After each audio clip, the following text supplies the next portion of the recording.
noise!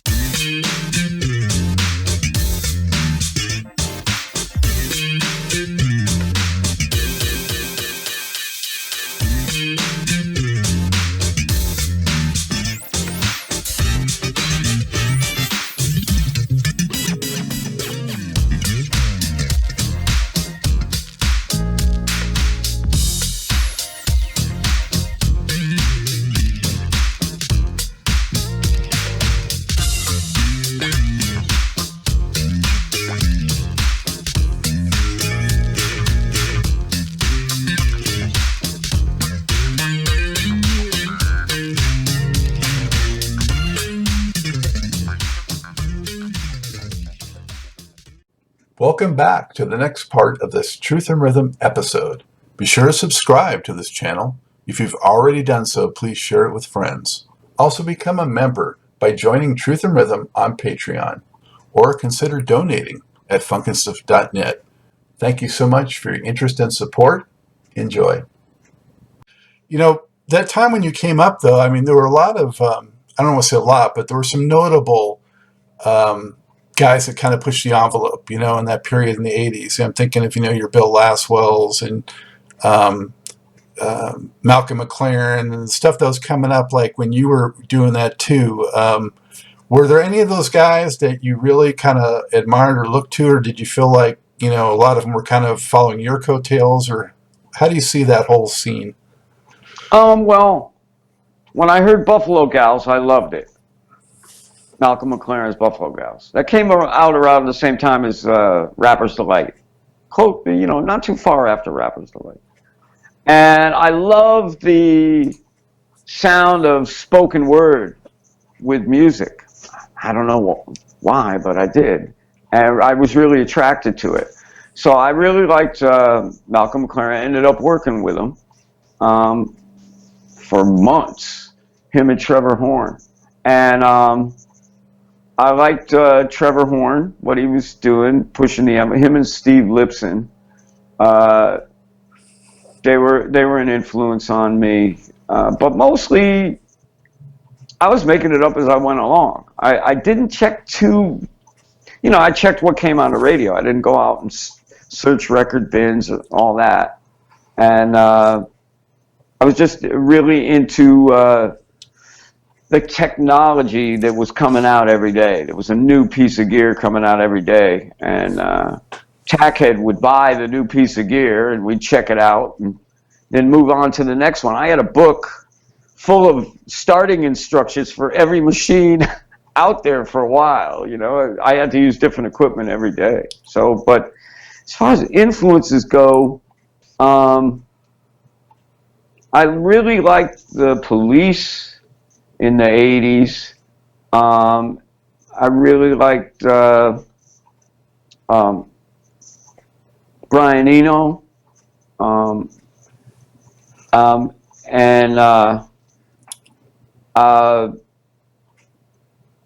Mick Murphy, when him and, I forget his partner's name now, when they had that band The System, they came out with that record, which was all Oberheim, DMX, and David something? David Spradley, yeah, that's it. And Mick Murphy. And that was a big influence. You know, I went, oh, I like this. And the other one would have been Prince. Prince was pretty prolific at the time, but I liked the world famous Supreme Team.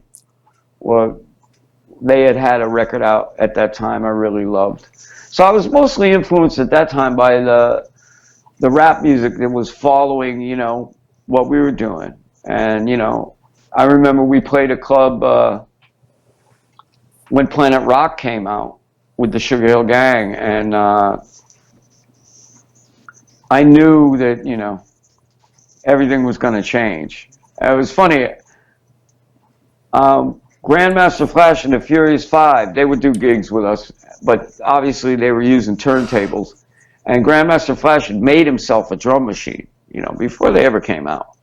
He got a drum sequencer out of an organ and hooked it up so he could push a button and get the sounds. And he played it on stage. And I knew where it was going right then, you know. So I was a little, I knew where it was going before a lot of people knew where it was going, just by being lucky to be in that groundbreaking situation, you know, like Malcolm X, that record.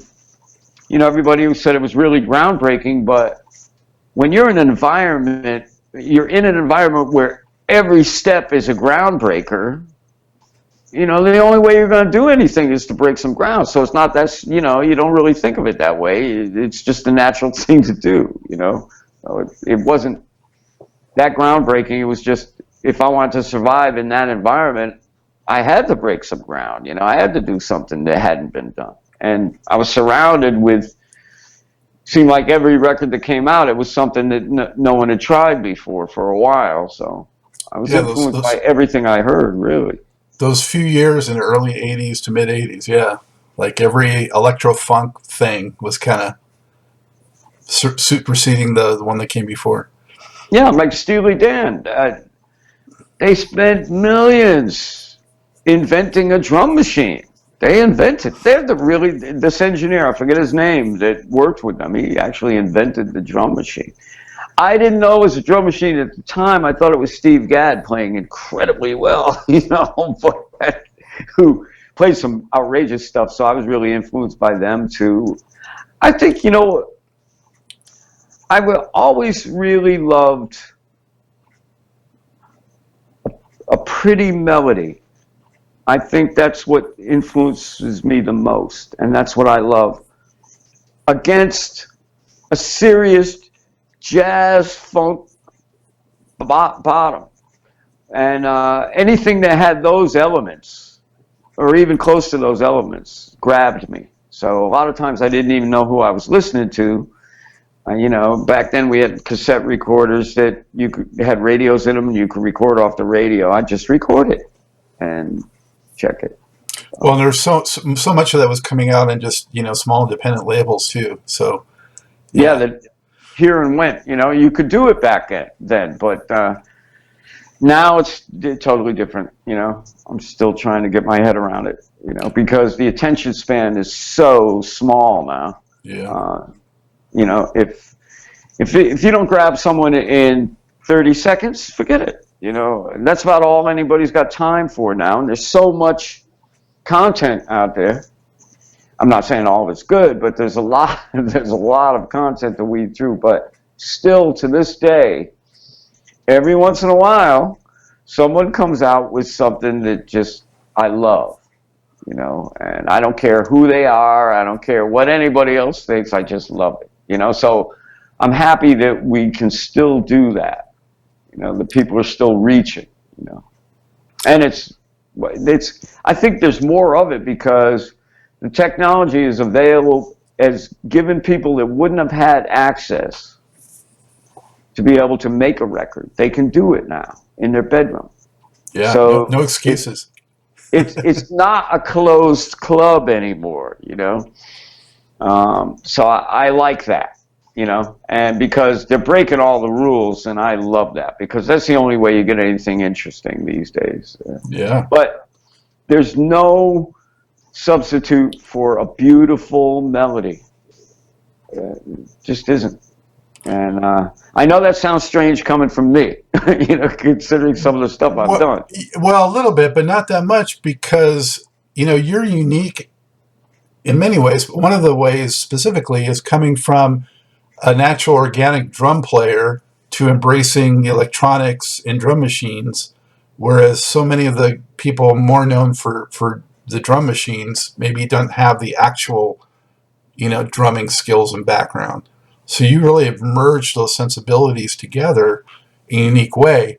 Do you agree with that? That that the background you had grounded in actual percussion and drumming, how it not inspired but informed, you know, what you would do with electronics. Yeah, it definitely helped because to me, a keyboard on a Fairlight was a big, long drum set.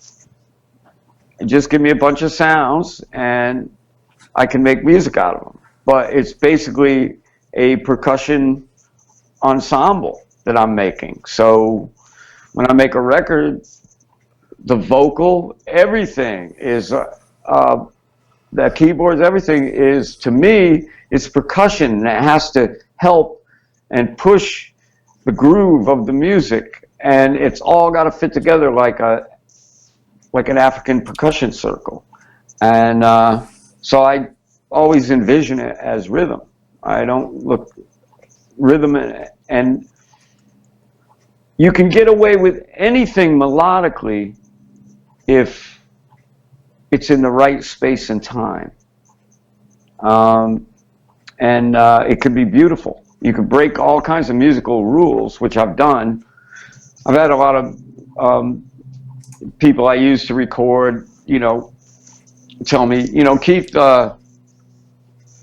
what you're doing there, it's not supposed to work, but it does.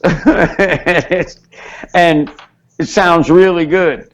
I remember Skip McDonald asked me one time, he said, Keith, how do you come up with all these, do you have any idea what you did here? And I said, no. And he said, well, it's not supposed to work, but it works. And then he told me, how do you come up with all this? And I told him the truth. I said, it's because I don't know what I'm doing.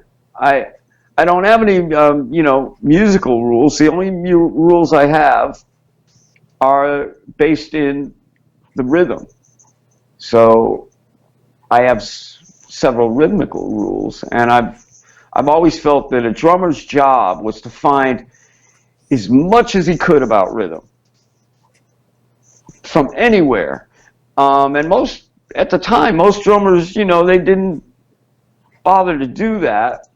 But living in England for a while really helped me, because I saw the musical beyond. I met musicians that worked with several time signatures, and I met a lot of Indian musicians, and I just tried to learn as much as I could about rhythm. And you can, I think, you should know about every rhythm going and be able to combine them. And because, that's half of what you're doing on the drums is the rhythm. So I was looking for new places to play. And, most people play in 4/4. Most records are done in 4/4. Unless it's a jazz session, you might have, you might have some diabolical time signatures when you get into fusion, but most things were in 4/4. Most things were pocket orientated. So I was always looking for ways to play in a place no one else was playing while keeping the groove going. So looking for room to complement the music in a new and different way. So the more I knew about rhythm, the more I had to work with. And it helped me a great deal just studying rhythm, and I'm still studying now. I don't have time to learn it all, but I'm always seeking out something new, and I always try to keep my ears open and not judge anything. Just try and enjoy it, and if it's something I really love, I try to learn it. So have you ever encountered anything that was hard for you to get, or you just been really open to whatever you hear? Oh, it's all been hard for me to get. It's, it's sometimes it's like giving yourself a root canal, but I'm persistent, and I'm not afraid to fail. So, you keep failing at it, and then one day you're doing a gig and it comes out and you're playing. Oh, it's arrived, If you try and force it, it's never going to happen. But drums came easy to me in the beginning, and I loved gadgets, so computers, I was right in there, programming and everything. I loved that. And so I think that combination, and then with Tackhead, I was probably the first guy to trigger samples off of drums live. No one was doing that. I was doing it in its infancy, and I was triggering vocal samples off of pads, off of my cymbals, off of my bass drum, anywhere I could set up. And when S900 came out, it had a trigger unit in it, so I was gone then. You know, the sky's the limit. So I went through that for a long period, and basically pioneered that. I used to have drummers asking me how I got around the delay, you know, because if you trigger something off a drum, you know, it's a nanosecond behind the sound. So what I did was I just turned the sounds I was triggering up louder than the drums. So your mind seems to adjust. So I was actually playing the sounds, and that's how I got it to work in its infancy. But then when everyone started doing it, I remember I did a gig, and without any kind of drum machine or samples or anything, and I had adapted so much to this whole electronic environment that I left out a lot of the things I used to do on the drums. So when I played raw drums, I really missed that. So I had to go back to the drawing board, and, you know, I just learned drums all over again. So now we're going to be doing some Tackhead gigs when things open up. And the technologies, they've almost made what I want. Not quite yet, but they're pretty close. So now I've got I feel confident with what I'm doing on the drums now.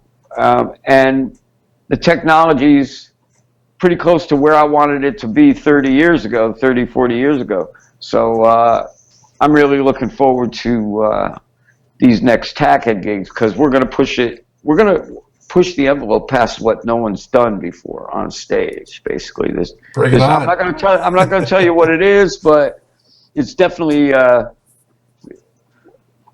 going to have a lot of people copying us again, because I mean, with Tackhead, all these bands were in the front row, and our manager used to tell us, "Look, you guys got to get a vocalist," you know, because we were just using samples at the time. He said, "You got to get a vocalist, because these guys are stealing your stuff. They're going to get a hit with it." And several bands got hits with it, you know, before we got a vocalist. And by that time, the band was over with, you know. It was kind of too late. So how did you start the band, and how did you come up with that name? I mean, you and Skip and Doug obviously have been playing together for years. When you finally, in the late 80s, you know, came up with the name and put yourselves out there as a unified act. Well, when I did that record, No Sellout, Adrian Sherwood came to New York specifically to meet me because of that record. And he convinced me to go to England and work with him. So I went to England, and we did a few tracks, and I really liked the way he worked, but the tracks were missing Skip and Doug as far as I was concerned. So I said, I got just two great guys to add to this mix. So my next trip over, we all three of us went over, and it was a wrap, you know, at that point. And everybody, you know, we had a thing where we first started doing Tackhead. See, we being recording for Sugarhill and everything, Tackhead came not too long after that. We never got a chance to try anything we wanted to try in the studio. We were always under a producer's guidance. So Tackhead was the first time we had access. So we would leave, everybody got their turn, we would leave them in the studio all night long, locked in, and we'd come back the next morning to see what they came up with.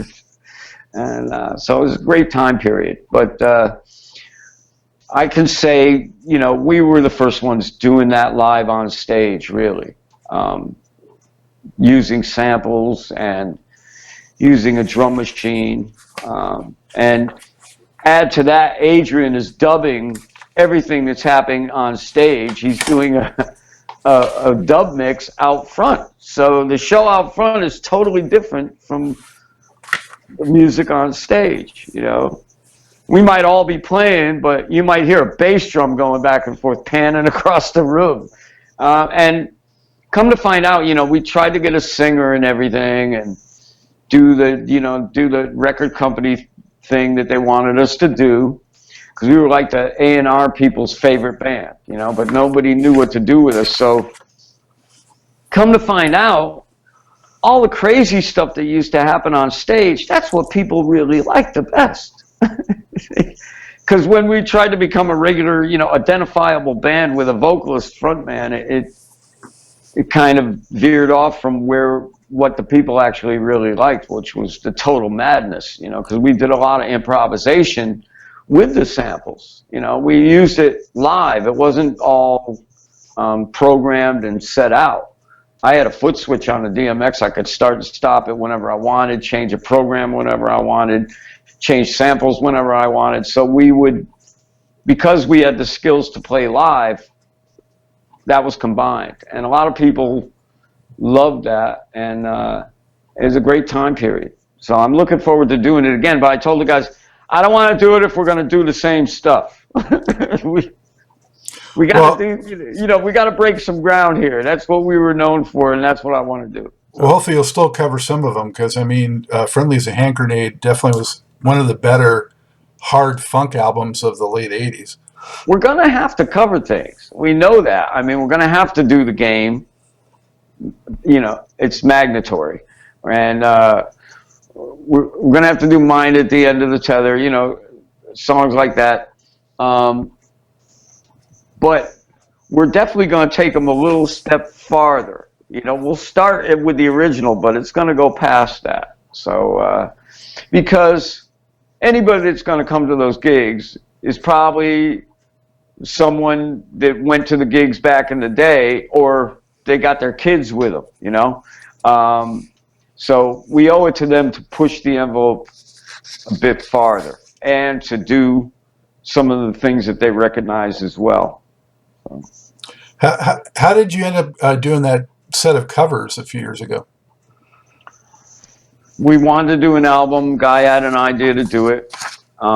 We still haven't released all the covers, but unfortunately, the record company, they treated it like a science project, like collecting butterflies or something, like 10 cuts of the same thing. It was like didn't get released the way I would have liked to seen it get released. But we did, the object was to do covers, and a cover album. That was the premise. So I was the only one that had a feel for it, so I ended up doing all the donkey work, putting the tracks together.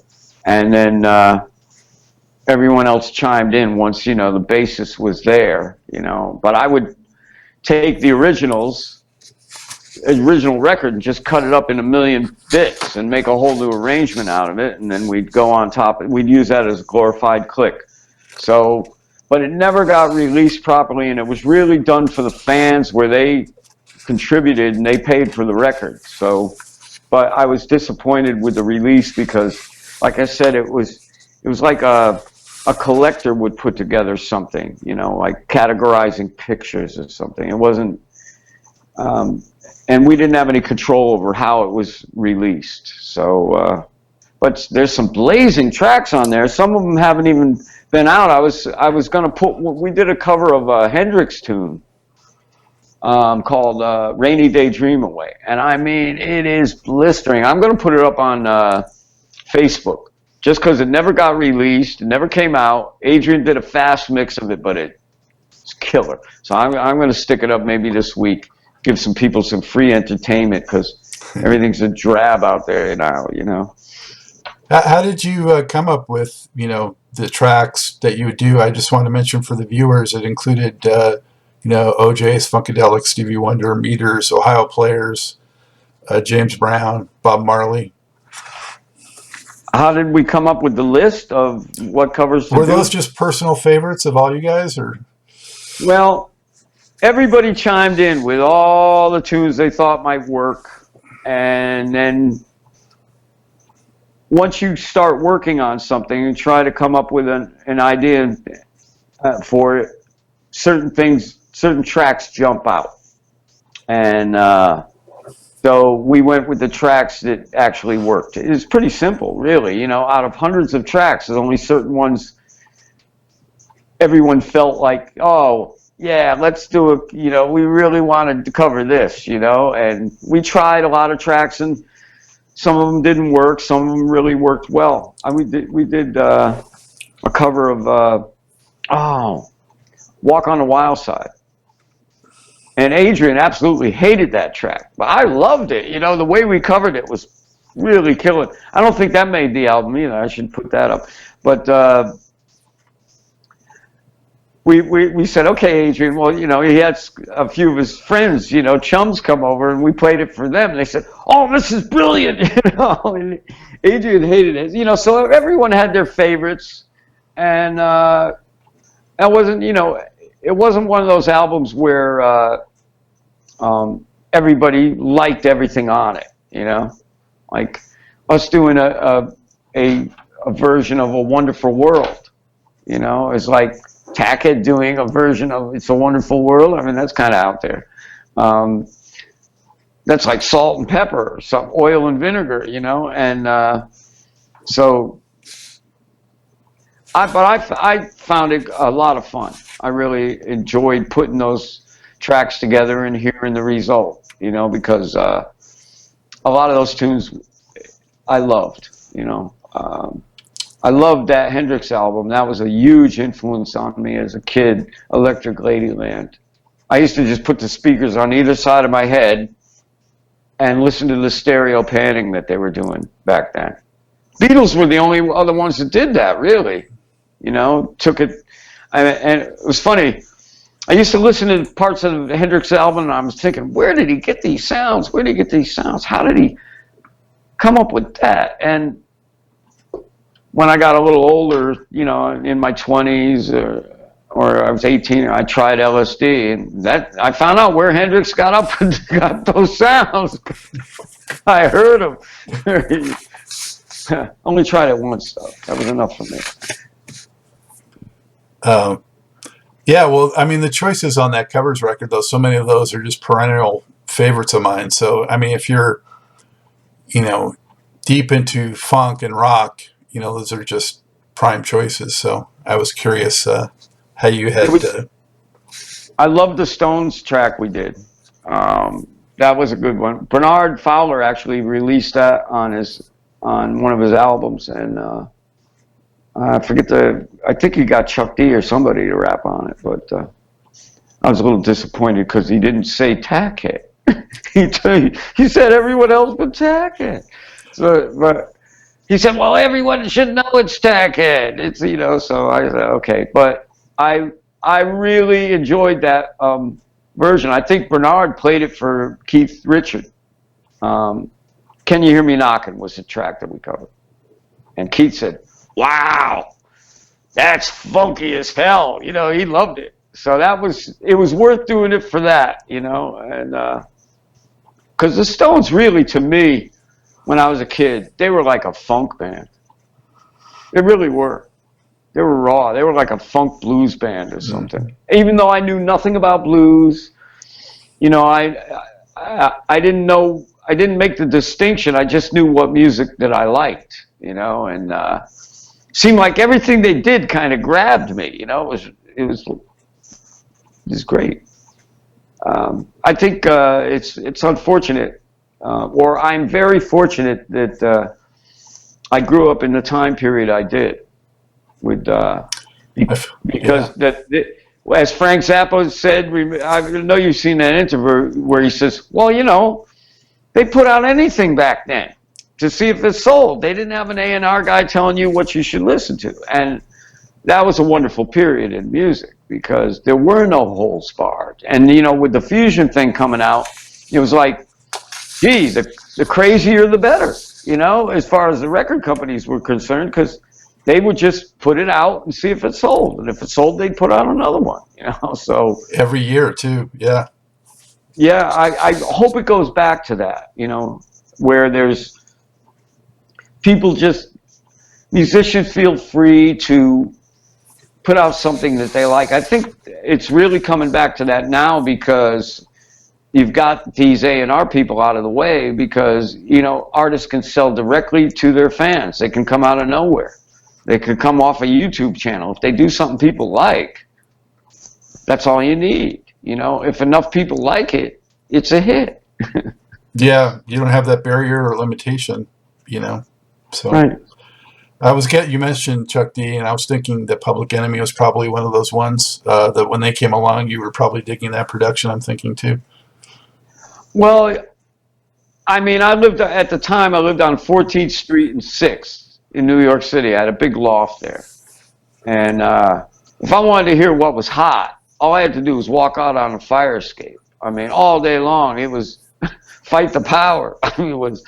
And I loved what they had done with the scratching, the whole alarm, the siren type sound. I loved that. I said, oh man, it was like a heavy metal guitar. It was like the first time hearing Hendrix or something. So I definitely dug them. And obviously, I think they're probably influenced by me with the commentary, because I did the Malcolm X record, because when I did that, Malcolm was an untouchable subject, man.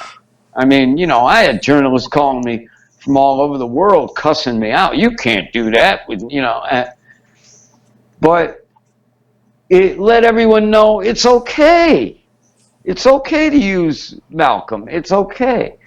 And I think I just kind of opened the door for that. Because, but when I heard that record, I didn't know they might have been influenced by me. I think I read it somewhere. One of the guys said they were influenced by that record. But I just loved it when it came out. I mean, that's all you heard on my street for at least a month. Hot summer, all day long. That's all I heard coming out of people's cars, radios, everything. So, yeah, that was an influence. I tried my best to get a record I got DJs in trying to get that siren type effect feeling on a record, and I just couldn't get there. I don't know how they did it to this day. So, I salute you, Public Enemy. What was Arthur Baker and Afrika Bambaataa? What are those guys like? Well, Afrika Bambaataa, I really didn't get to know him very well. It was like he was just like a really quiet, soft-spoken, would tell me what he liked, but we basically worked with him because I was producing records for Tommy Boy. So it was a natural connection, and it was more, I only really saw him on sessions and I remember the last time I saw Bambaataa, it was at a gig Tackhead was doing, and he thrashed us with our own records. When he was pulling out Sugarhill records and everything, he wore the audience out. By the time we got on stage, we were playing with Mark Stewart. He had worn everybody out. And I never really got to know Bam very well. Working with him was easy. And who's the other guy you asked about? Arthur Baker. Arthur. Arthur was a strange guy to work with because you never knew what Arthur was gonna. Arthur was like a good listener. Arthur was like almost like a record store owner that became a producer. You know what I mean? And Arthur was kind of like me in the sense of he knew what he liked, and he would do whatever he needed to do to get what he liked. So, and he was surrounded with some very good people at the time when they did Planet Rock. Okay, that was the groundbreaker. That was basically John Roby doing incredible edits, edits no one had ever thought of doing before John Roby came along. And Jay Burnett, the engineer, who hooked up all that stuff to make it work. And then Arthur's role was Arthur dubbed the mix, with mutes, like a dub artist would do. So it was really three people, and then a lot of the raps on there, you know, in retrospect, were accidents, really. And they were working at a studio in New York at the time that it was a groundbreaking studio called Unique Recording, and they had all the gear that nobody else had, and it was all in the price of the studio, so you didn't have to pay extra to rent it or anything. And everybody working there was a groundbreaker. All these young, great guys, Romy Shamir, Chris Lord-Alge, Tom Lord-Alge, I gave him his first session. You know, all these brilliant guys in the business were all young kids trying to make their mark at that time, all working at that studio. So Arthur was in good company, definitely. And but Arthur's basically a DJ, you know, really. You know, he's kind of, you know, like he's got a DJ mind, you know, and we used to do a lot of recording for Arthur, tons. I mean, Sun City album. Me and Doug, we should have got the most valuable player award on that album. We cut on everything. We were on call 24 hours a day, all for free. But we did it because we got to work with some of our heroes, you know. Mm-hmm. I got to cut a track with Jaco Pastorius because of that album. It was a Jimmy Cliff track. And I think it was like one of the last tracks Jaco did. And so got to work with Miles Davis, Tony Williams. I got to stand right in back of Herbie Hancock and watch him cut. That was, you know, I'll remember that the rest of my life. Bruce Springsteen, you know, Big Youth. The list was endless. So it was a great experience doing it. And we got an award from the UN for doing that. And right after that, the whole apartheid thing, it worked. It disappeared. So yeah. We accomplished our purpose. And, you know, Stevie Van Zandt was a little tyrant, boy. I saw him fire more engineers. It was hilarious. But I love him because he knew what he wanted to get, and he pulled it off. So that was a good experience, too. Well, it sounds like he was well suited for that Sopranos role. Oh, yeah, I think, yeah, you know, you might be right. I mean, Stevie Van Zandt, he's like a rock star gangster. He was before the Sopranos, even before they even thought of that show. So yeah, not that he did gangster stuff, but that mentality. You know, right. He wouldn't go for anything less than what he needed. You know, which I respect that. How, you know, you brought up some big names, and you worked with some big names. How did you get, you know, connected with people like Tina Turner and some of those other people I mentioned, like Peter Gabriel, and also want your take on Trent Reznor too. So Trent, I mean, when I met Trent, I was trying to move to England because there was more work for me there than in New York City after No Sellout came out. It was huge in England. So I was flying over there all the time. And so a guy from TVT Records asked me to work with Trent. Trent came to me with demos on cassette. Stuff was horrible. I thought the album was crap.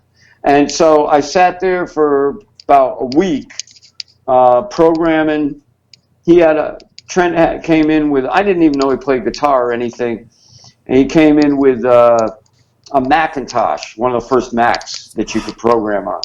So I would put in, basically he ran the computer and I would play in all the beats. And because he was checking all the Mark Stewart stuff and Tackhead stuff we were doing, so he wanted to sound like that. And I hated the music. I thought it was a bad copy of Mark Stewart, but I did the best. I tried to make it live. And then he went away, went back to Ohio, and then he came back with the guitars on it, and he had put guitars and vocals and everything. So I mixed the whole album. And I don't think we spoke since then because I was mixing the album, and one track he wanted to revoice it. And, I know you could think you can do that when you're listening to it, but going in there and actually doing it again, it's a whole other thing. So I had to interrupt the mix. We set up for a vocal, and he couldn't do it. And then he kept bugging me with the edits. But I must say, when I did something that he liked, he let me know he liked it, So the last track, he kept bugging me about the edits. He didn't like the edits. And I said, okay, Trent, you finish it. And I split. And they offered me publishing, and so basically, I left the studio like that, and I never spoke to him after that, except for doing some remixes and things for him. And it was funny. They offered me publishing, and I needed money to move to England, so I said I wanted cash. And then I was in England for years, and I had no idea that this album I had done was like a massive hit here in the States. Pretty Hate Machine is what we're talking about, right? Right. Yeah. It was his first album. I had no idea it was like this massive hit. And, because I was heads down working in the studio every day, next project. I didn't really think about it. And then Trent called me and Adrian up and wanted us to make him some samples to use on a project. So we went to the studio for a day. We had a ball. We just made this whole big sample reel for him. Just making him, putting him through the desk, doing weird stuff to him. And about a year after that, I saw the movie Seven, which Trent had done the opening soundtrack for that. And I heard 90% of the samples we had made him. But what he had done with it was pure genius. And right then I went, oh, I love this guy. It took a long time for the penny to drop with me for Trent. Now I think the guy's a genius, actually. After hearing that one track, what he did with the raw material we gave him, I loved it. And so I loved him ever since I heard that track. And but I didn't like the album too much, Pretty Hate Machine. It was, I don't know, because that style of music I had been doing for years by then, and I was kind of tired of that genre, really, and I wanted to move on. That's probably why I was tainted with that. It helped bring it more to the mainstream, though, at that time. Who had a clue? Like I said, I just gravitate towards things I like, and I really don't care what anybody thinks that's to a fault, really. But I really, the people I met and worked with, it's just kind of by accident. One thing led to another thing, led to another thing. Like, I met Trevor Horn, and we got along really good, and I liked him because he used to take big chances and try things that no one would try. And so through Trevor Horn, I met, I got to work with Tina Turner, and, a lot of great people, just knowing him. So, I might meet one producer that likes me, and he wants to use me on a bunch of stuff. Like, I didn't really know Rick Rubin that well. The first time I met him, I think I threw him out of the studio.